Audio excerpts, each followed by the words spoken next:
हरियाणा विधानसभा चुनाव में कांग्रेस को जीत की उम्मीद थी, लेकिन 37 सीटें ही उसके खाते में आईं और पार्टी सरकार नहीं बना सकी। इसी हार के दुख से कांग्रेस उभरी तक नहीं थी कि कांग्रेस को एक और तगड़ा झटका लगा है। हरियाणा कांग्रेस के प्रभारी दीपक बाबरिया ने अपने पद से इस्तीफा देने की पेशकश कर दी है।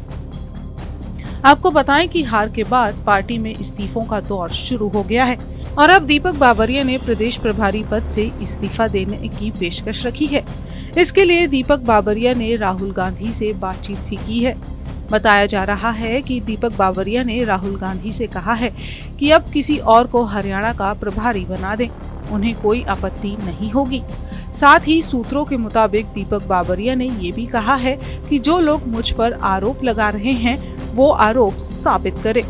हरियाणा के विधानसभा चुनाव में जहां एग्जिट पोल में सामने आया था कि पार्टी बहुमत हासिल करेगी, वहीं चुनाव के परिणाम पार्टी के हित में नहीं रहे और विधानसभा चुनाव में पार्टी ने 37 सीटें ही हासिल की थी। इसके बाद ही पार्टी में हार के कारणों को लेकर बातचीत का दौर शुरू हुआ। विधानसभा चुनाव में हार के बाद पार्टी के दिग्गज नेता और पूरे चुनाव में सुर्खियों में बने रहने वाली कुमारी सैलजा ने हरियाणा प्रभारी को लेकर बयान दिया था। कुमारी सैलजा ने कहा कि विधानसभा चुनाव में हार के लिए पार्टी की हरियाणा इकाई दोषी है। उन्होंने प्रभारी दीपक बाबरिया, प्रदेश कांग्रेस कमेटी के अध्यक्ष उदय भान और कांग्रेस विधायक दल के नेता भूपेंद्र सिंह हुड्डा और उनके बेटे और रोहतक से सांसद दीपेंद्र हुड्डा पर निशाना साधते हुए कहा था कि रणनीतिकारों की पूरी टीम ने सब कुछ अपने हाथों में रखा। कुमारी सैलजा ने दीपक बाबरिया पर निशाना साधते हुए ये भी कहा था कि ये खुली बात थी कि मुझसे कोई बात नहीं करते थे। वो खुलेआम कह रहे थे कि उन्होंने मुझसे बात नहीं की, वो भी भूपेंद्र सिंह हुड्डा के पक्ष में थे और दलित नेता उदय भान भी दीपक बाबरिया के पक्ष में थे। अब इसी तर्ज पर दीपक बाबरिया ने कुमारी सैलजा का नाम लिए बिना उन पर निशाना साधा है और कहा है कि जो मुझ पर आरोप लगाए गए हैं उसे साबित करके बताएं। आपको बताएं कि चुनाव के दौरान कांग्रेस पार्टी में नाराजगी देखी गई थी और वहीं भूपेंद्र सिंह हुड्डा के विरोधी खेमे के नेता लगातार प्रभारी दीपक बाबरिया से भी नाराज नजर आ रहे थे और उन पर चुनाव के दौरान आरोप भी लगाए गए।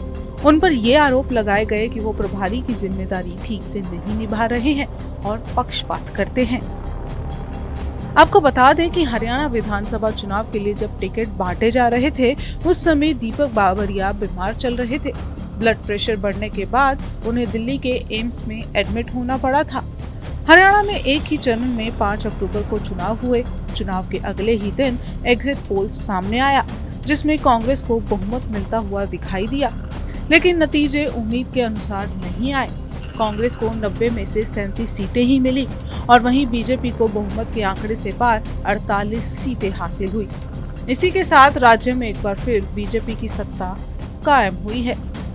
करारी हार के बाद अभी सभी नेता एक दूसरे पर हार का दोष मढ़ते दिखाई दे रहे हैं और इसी आरोप के चलते दीपक बाबरिया ने अपने इस्तीफे की पेशकश कर दी है।